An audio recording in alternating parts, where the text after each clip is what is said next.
The Koch videos are sponsored by the little rail house of Wellingborough.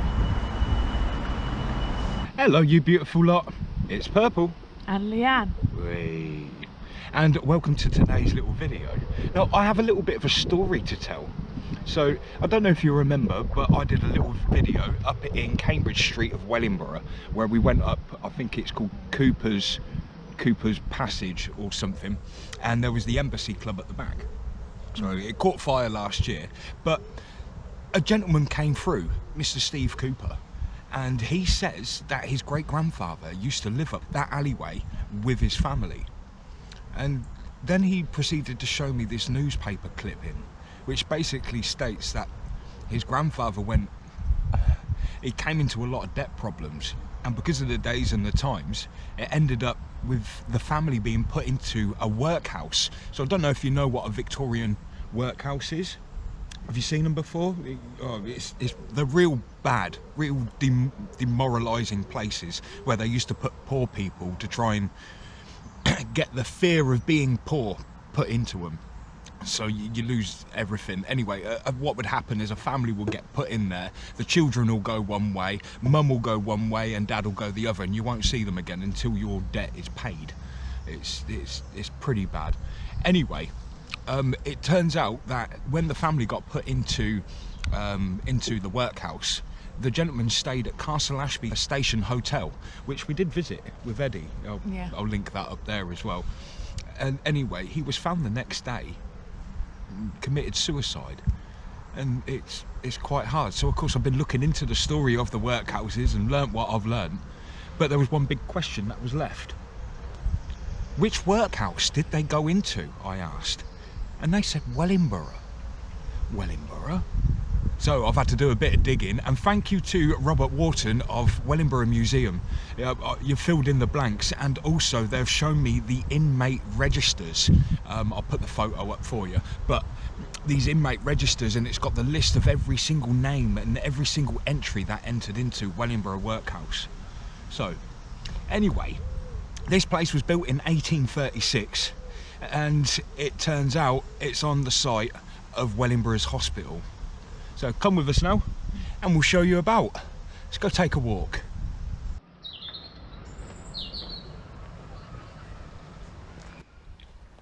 Prior to 1834, those that were poorer than Victorian society were looked after by money collected from wealthy individuals, such as landowners.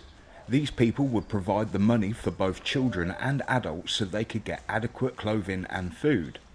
However, this shortly changed after the Poor Law Amendment Act, known as the New Poor Law Act, was introduced later in 1834.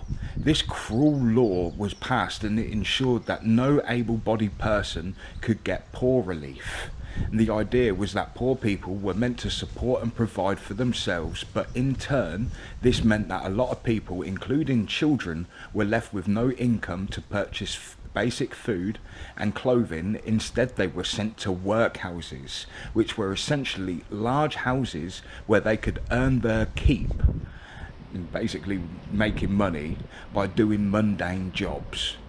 Inmates were made to wear uniforms, making it impossibly hard to distinguish people, as well as demonstrating their identity to those in the outside Victorian world.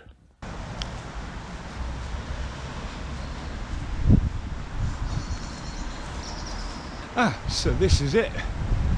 Built in 1836 under the new poor laws. This is Wellingborough Workhouse. Victorian workhouses typically consisted of stark, undecorated, prison-like structure with no curves, just sharp corners. High walls surrounding the entire workhouse, making it impossible to catch a glimpse of the outside world. The windows were a whopping 6 feet from the floor, and a further refinement meant that some of the window sills were on a downward slope as to prevent inmates from resting on them. Oh, wow. Look at this. I mean, that's Wellingborough School, but I don't think that was actually part of this. Then again, it could be. No. But this is Wellingborough School, so this isn't part of it. But this lot here is. And to think how many traumas went in this place. I mean, you had a matron, and they all, no matter what happens, is whenever you see videos of this guy, the masters, the people in charge, were always fat and overloaded. It was just showing the hierarchy where they would eat absolutely fine, and literally they would push people down into the bottom and make them feel so insignificant they would be scared to be poor. And when you look at the Indians, you look at their lifestyle, they have so much fear of being poor, because if they didn't have a job or if they didn't make the money, they'd be living on the slums. So you'll find that a lot of Indians are extremely financial based. Everything they think about is the money and the family, right? But that's because of the fear they've got of being in the slums. It's like it in them. And it's the same here. They were doing that to people. I mean, this place, you can actually feel the energy. It's pretty rough.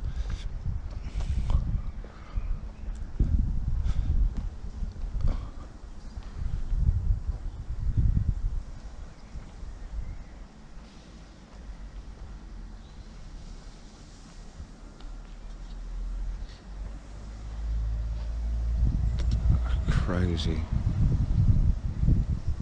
So it does look they've been turned into people's homes, or I do believe they were something to do with the nurses that lived here as well.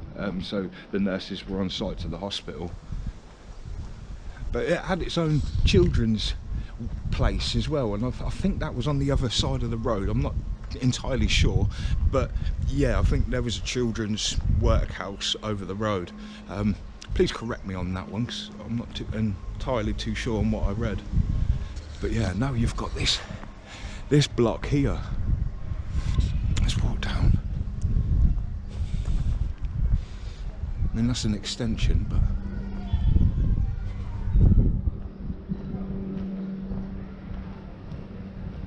so these are flats, are they? Look at that.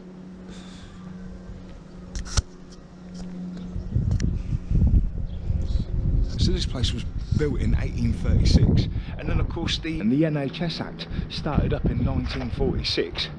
So in 1948, this basically got taken over by your hospital services, which is why you've got Isbrook Hospital on the same site. Oh, but look at that.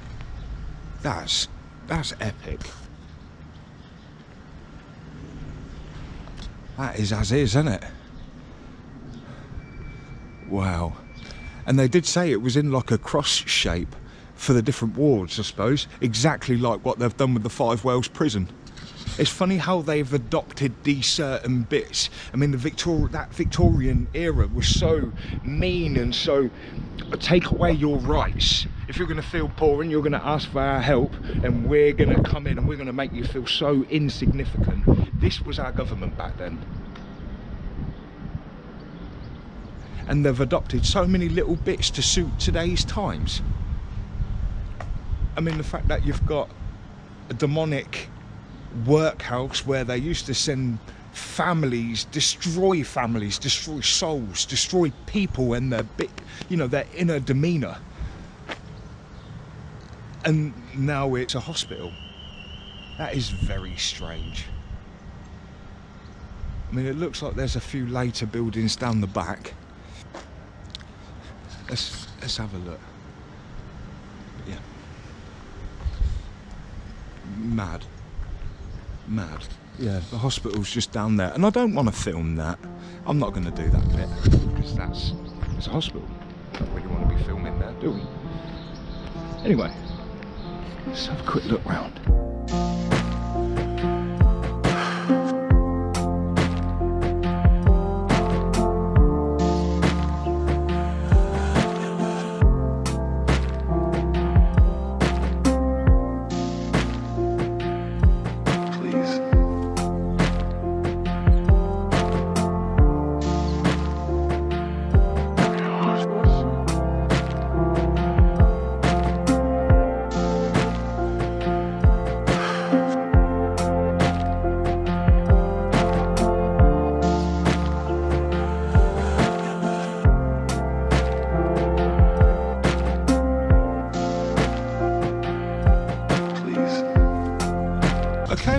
you go.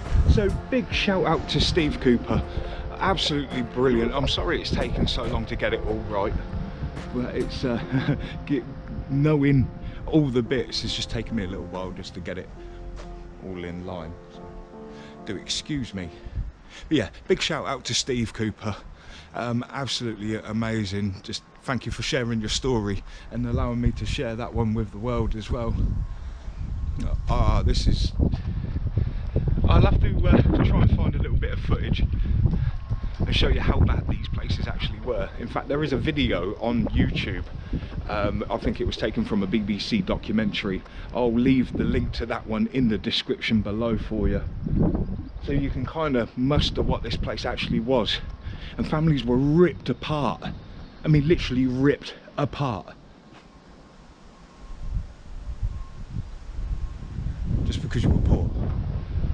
Anyway, if you like the video, then please hit that like and subscribe button and leave your comments down below. The algorithms of YouTube, to get it pushed about, they go by the comments now, which is great, and it's relying on you guys to help us get put about.